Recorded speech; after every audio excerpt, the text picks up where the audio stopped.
Becoming a UFC champion demands world-class skill and relentless dedication. But what if even the greatest fighters face something they may not be able to prepare for in a gym?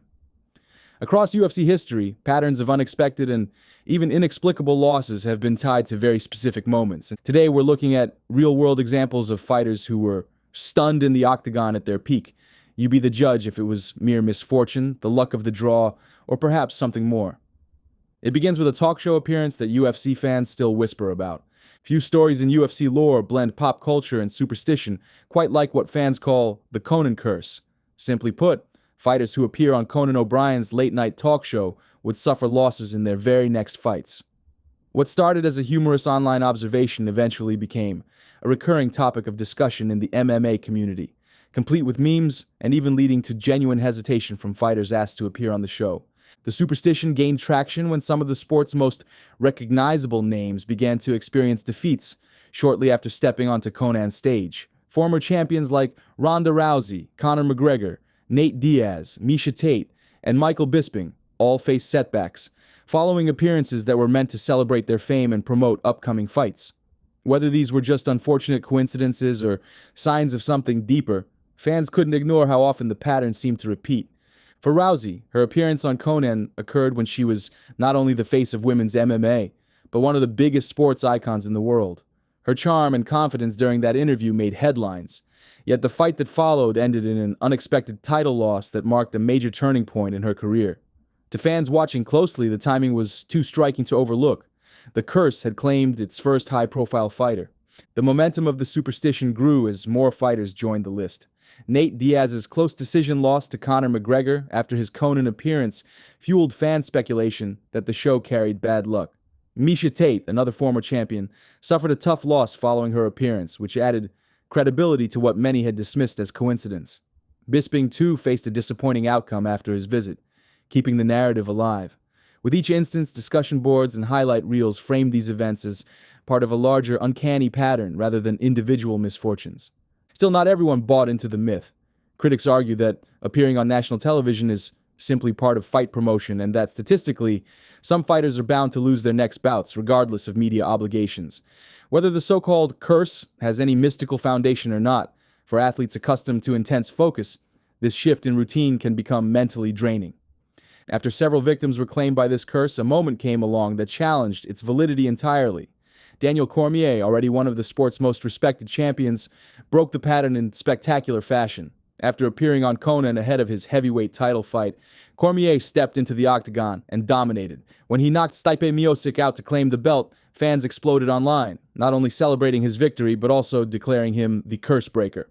Cormier himself laughed about it afterward, saying, "Nothing is crazier than the fact that I just won this fight, even though I went to Conan." His words instantly became part of UFC folklore. While Cormier's win didn't completely erase the superstition, it forced fans to reconsider what the curse really represented. Was it real? Or was it something perpetuated by fans who love connecting threads that make the unpredictable world of MMA even more dramatic? Whatever the reason, the Conan curse remains one of the UFC's most enduring legends. Of course, Conan's show isn't the only stage that seems to precede puzzling results. In another corner of UFC superstition, a very different kind of spotlight, one that beams from the cover of a video game, has sparked its own streak of infamous losses. In the world of professional sports, there's no higher mark of commercial success than being chosen to front a video game. It's a career-defining honor, a sign that a fighter has become an icon of the sport. Yet behind all that prestige lurks an uncomfortable question that's persisted for years. Why do so many cover athletes stumble soon after their digital likeness hits the cover art? Birthed by its impact in the NFL Madden series, the so-called EA Sports cover curse has become not only a favorite topic among UFC fans, but probably the so-called curse with the most compelling track record. According to the superstition, fighters who grace the cover of an EA Sports UFC game suffer a tough loss in their next major outing. The conversation began with the release of EA Sports UFC 2 in 2016, which featured Ronda Rousey and Conor McGregor, two of the biggest names in UFC history. At the time, both were nearly untouchable. Rousey had transformed the women's MMA into a global phenomenon, and McGregor had exploded into superstardom with his record-setting knockout wins. But after the game's release, things unraveled quickly. Rousey's highly anticipated return against Amanda Nunes ended in a brutal 48-second TKO that marked the end of her dominance. Because of the timing, Fans pegged it as the official starting point of the EA cover curse hitting the UFC. The fact that her defeat followed the game launch, and not her earlier bout with Holly Holm, made it feel like more than a coincidence. McGregor's fortunes weren't much better. After sharing the UFC 2 game cover, he was submitted by Nate Diaz, his first UFC loss, and one that shocked fans around the world. When he later returned as the solo cover athlete for EA Sports UFC 3, his next super fight against Khabib Nurmagomedov ended in another high-profile defeat, again by submission. For McGregor, it was 2 video game covers followed by 2 major setbacks in the octagon, but the trend didn't stop there. Jorge Masvidal, fresh off his viral knockout of Ben Askren and a wave of newfound fame, landed the cover of EA Sports UFC 4. Shortly after, he suffered back-to-back losses to Kamaru Usman, including a knockout in their rematch, his first in nearly 2 decades. Then there's Israel Adesanya, also featured on the UFC 4 cover, losing his middleweight title to Alex Pereira, a rival whose power overwhelmed him late in their fight. Each of these examples fueled the narrative that something about appearing on the box seemed to mark the beginning of a downturn. Not quite done yet. The most recent edition, EA Sports UFC 5, carried the tradition into the next generation, with both Alexander Volkanovski and Valentina Shevchenko appearing as cover stars. Not long after the release, Volkanovski was knocked out by Ilia Topuria, losing his featherweight belt. Around the same time, Shevchenko relinquished her flyweight title to Alexa Grasso, following a closely contested fight that ended in defeat. For longtime skeptics, these back-to-back outcomes made it even harder to ignore the coincidence. What was once a playful superstition had started to feel like an inevitable pattern tied directly to the franchise. To this day, Jon Jones, the face of the inaugural EA Sports UFC release, was the only one to not fall victim to the curse after his cover appearance. Since then, as the years passed and more title holders followed the same unfortunate pattern, any counter-arguments to the curse's existence started to sound less convincing. While fighters dream of becoming the face of the franchise, it also carries with it a dark cloud in the back of fans' minds. Every new cover reveal sparks speculation if they'll survive the curse that comes with it. The fascination with bad luck doesn't end there. In recent years, another name has become synonymous with UFC defeats. Not a game developer, but one of the world's most recognizable entertainers, whose bets seem to tilt the odds in unexpected ways. Drake's influence in pop culture is massive, but in the world of combat sports, it comes with a different kind of reputation. The Drake curse, one of the most talked about superstitions, suggests that whenever the global superstar publicly backs a fighter with a massive bet, that fighter's odds of losing somehow skyrocket. Coincidence or not, Drake's high-profile wagers have an extended history of ending in disappointment. One of the clearest examples came when Drake placed a massive $2 million bet on Israel Adesanya ahead of his rematch with Alex Pereira at UFC 281. The fight started strong for Adesanya, but in the 5th round, Pereira stunned him with a dramatic TKO, snatching away the title and fanning the flames of the supposed curse. Almost instantly, fans online tied the loss to Drake's involvement, adding Adesanya to the long list of fighters who couldn't escape the rapper's unlucky streak. And that unlucky streak only intensified in later fights. In 2024, Drake put down a $700,000 bet on Sean Strickland to defend his middleweight crown against Dricus du Plessis. Strickland fought well but ultimately lost by split decision, a narrow but costly defeat that continued the pattern. Just months later, Drake set his sights back on Israel Adesanya, reportedly placing $450,000 on Adesanya to beat du Plessis at UFC 305. Once again, the result went the other way. Adesanya was submitted in the 4th round, and Drake's bet went up in smoke. 2 consecutive losses against the same opponent, both tied to Drake's wagers, solidified the superstition's grip on UFC culture. Part of what keeps the Drake curse alive is the scale and visibility of his bets, with screenshots of his betting slips on social media, often revealing 6- and 7-figure wagers that make global headlines. The pattern has become so pronounced that fighters jokingly plead online for the rapper not to bet on them, while fans flood social media with memes celebrating each new victim. The reach of the Drake curse also extends well beyond the UFC. Drake's betting history includes infamous losses in boxing, basketball, and soccer, reinforcing the perception that his picks tend to go south in spectacular fashion. Fans have even started keeping informal records, tracking his bets and compiling statistics that exaggerate the ratio of losses to wins. Whether fact or folklore, these numbers make the curse feel real enough to stick, and every time Drake's bet fails, the legend grows stronger. When it comes to cursed narratives, the next chapter in UFC superstition takes a different turn altogether. This one isn't about celebrity bets or video game covers. It's a title that was designed to celebrate toughness itself, but now seems to bring trouble to every fighter who wears it. In a sport full of titles defined by rankings and divisions, the BMF belt stands apart. Created in 2019 for the fan-favorite showdown between Jorge Masvidal and Nate Diaz, the baddest motherfucker belt wasn't about championships or contenders. It was about fighting spirit. The fight ended with Masvidal claiming the belt after a doctor's stoppage. From there, a strange pattern emerged that fans couldn't ignore. Every fighter who's earned the belt synonymous with being the baddest man in the sport has gone on to lose their very next fight. And not just lose, but lose by knockout. Jorge Masvidal, the inaugural BMF holder, seemed unstoppable heading into his new era of fame. He'd just strung together some of the most memorable finishes in modern UFC history, including his record-breaking 5-second knockout of Ben Askren, holding the BMF belt as if it were made specifically for him. But the momentum ended abruptly. In his next outing, Masvidal faced Kamaru Usman in a rematch at UFC 261. This time, Usman delivered a devastating right hand that knocked Masvidal out cold, marking the first time in his long career that he had been finished in such fashion.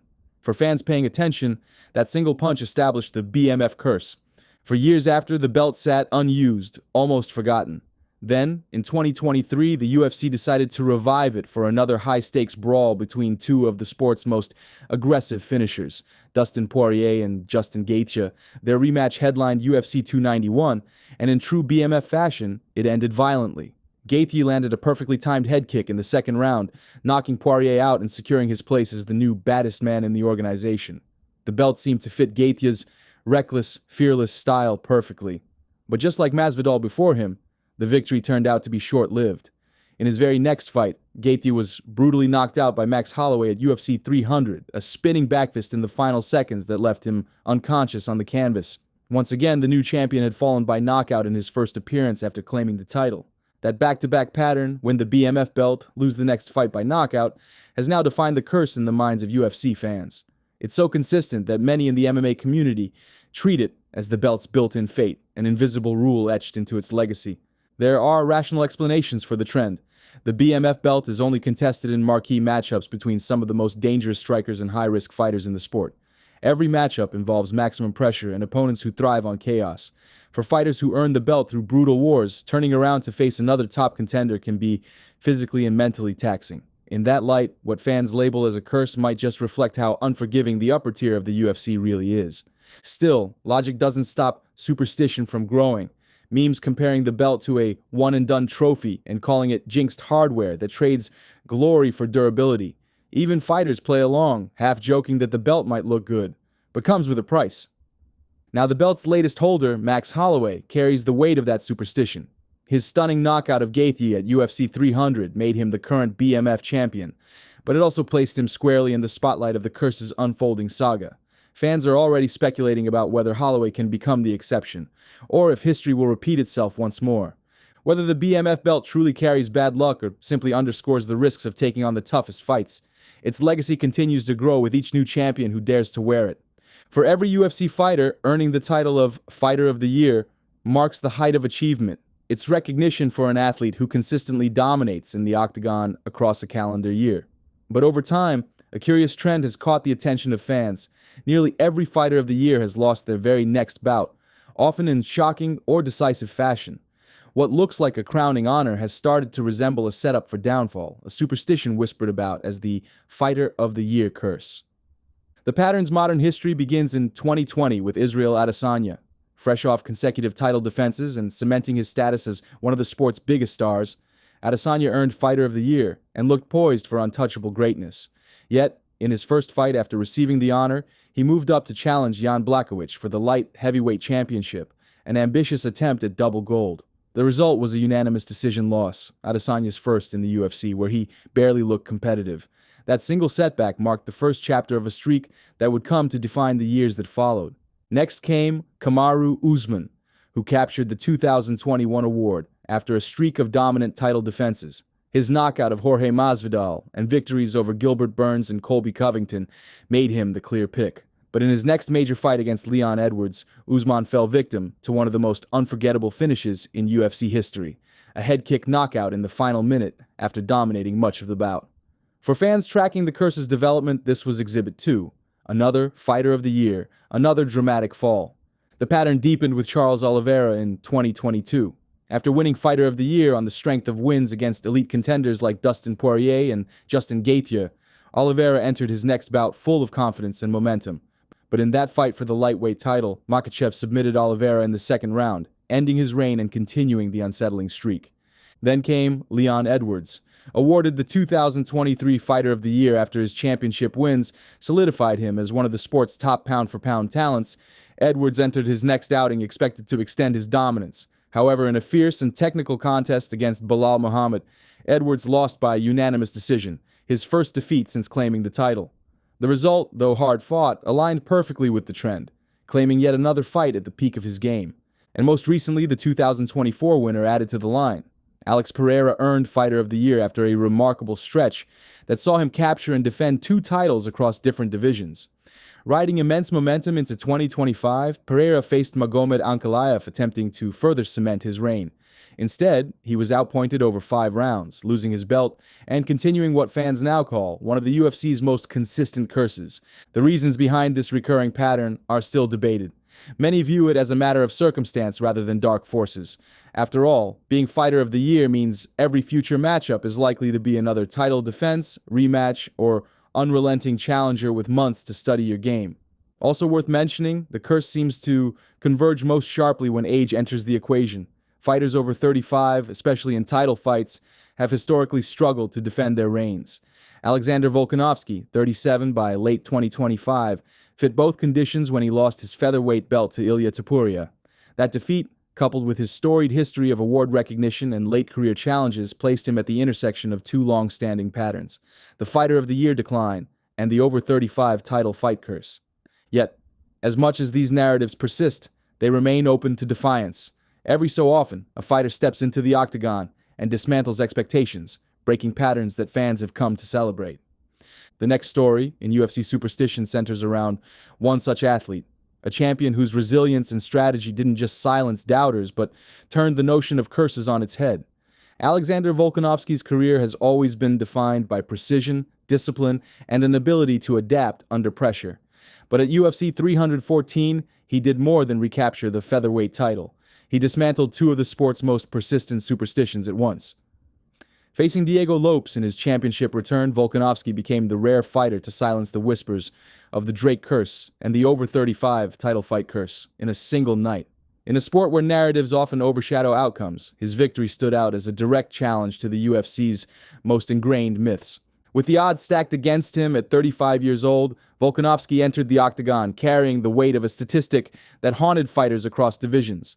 Competitors aged 35 and older had an overwhelmingly poor record in title fights at 155 pounds or lighter. Historically, champions in the lighter weight classes rely heavily on speed, timing, and endurance, all attributes thought to decline past the early 30s.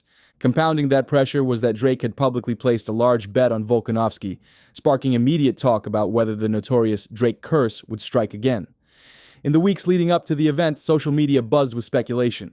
Instead of letting the noise distract him, Volkanovski remained rooted in fundamentals, strategy, precision, and control. His performance against Diego Lopes was a masterclass in composure.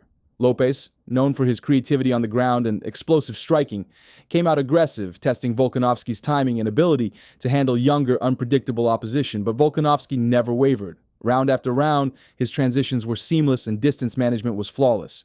He neutralized Lopes's offense, shut down attempts to dictate pace, and countered with measured accuracy. What stood out was dominance through efficiency, an approach that allowed him to outclass a dangerous contender without taking unnecessary risks. By the final bell, Volkanovski had reclaimed the featherweight crown with tactical brilliance that reminded fans why he's considered one of the sport's most intelligent fighters. The decision victory was lopsided and the reaction was immediate. Analysts emphasized the significance. A 35-year-old champion, competing in a division built on speed and reflexes, had overcome both age and expectation. And Drake's high-profile bet had finally paid off, breaking a losing streak that stretched across multiple athletes and sports. Volkanovski's victory redefined what breaking a curse could mean in the UFC. It wasn't an act of defiance or luck, it was a product of preparation meeting opportunity. Throughout fight week, he downplayed talk of superstition, repeating that experience and execution were his greatest advantages. When asked about the narrative surrounding him, he responded simply, "Curses don't fight for you. Fans and analysts quickly labeled him a two-time curse breaker. UFC curses add a unique layer of intrigue to the sport, blending spectacle with the unpredictable nature of fighting. As wild as these ill-fated patterns have been, they highlight that in the UFC, the line between dominance and downfall is razor thin, and superstition often fills the gaps that logic can't. So, what do you think? Are these curses real or just part of the UFC landscape? Let us know your take. If you like what you saw, hit us with a like and subscribe, and join us as we unpack more across the world of the UFC.